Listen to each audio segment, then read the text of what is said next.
Le Conseil de prud'homme est une juridiction spécialisée. C'est en quelque sorte le tribunal du travail. Il règle les litiges entre les salariés ou les apprentis et leurs employeurs. Il ne traite que des cas individuels comme le licenciement, les problèmes de congés payés ou de salaire. Les questions concernant les accidents du travail et les maladies professionnelles sont jugées par les juridictions de la sécurité sociale. Les litiges collectifs, notamment l'exercice du droit de grève ou l'interprétation des conventions collectives, sont réglés par le tribunal de grande instance. Le contentieux des élections professionnelles, lui, est examiné par le tribunal d'instance.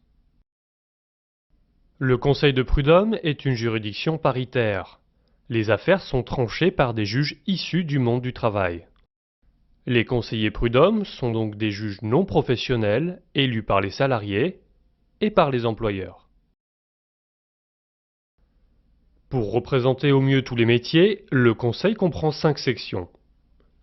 La section encadrement pour les cadres et les salariés assimilés, la section industrie pour les ouvriers et fabricants, la section commerce et services commerciaux, la section agriculture pour les éleveurs et exploitants agricoles, et enfin la section activités diverses pour les autres professions.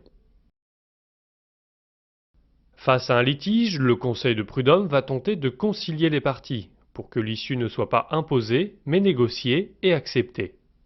Le bureau de conciliation est alors constitué d'un conseiller employeur et d'un conseiller salarié. Si la conciliation échoue, une audience a lieu devant 4 conseillers, 2 pour représenter les salariés, 2 pour les employeurs. En cas de partage des voix, le Conseil de prud'homme se réunit lors d'une nouvelle audience sous la présidence d'un magistrat du tribunal d'instance, que l'on appelle le juge départiteur.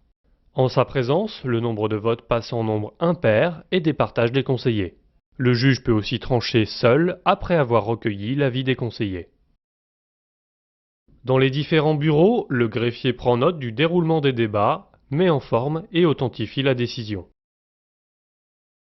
Il est possible de se défendre soi-même ou d'être aidé d'un proche, comme son conjoint ou son concubin, mais aussi par un autre salarié ou un représentant des salariés de l'entreprise.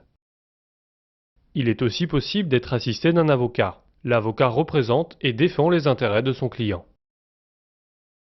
Le Conseil de prud'homme prend sa décision en appliquant entre autres les règles du Code du travail. Il peut donner raison au demandeur, au défendeur ou partiellement aux deux parties. Il évalue le montant des dommages et intérêts éventuellement accordés au salarié ou à l'employeur. Pour les litiges dont la valeur dépasse 4 000 €, un appel est possible dans un délai d'1 mois devant la chambre sociale de la cour d'appel. Pour les litiges dont la valeur n'excède pas ce seuil, un recours pourra être exercé devant la Cour de cassation dans un délai de 2 mois. Mais à la différence de la Cour d'appel, la Cour de cassation contrôlera l'application du droit sans rejuger les faits.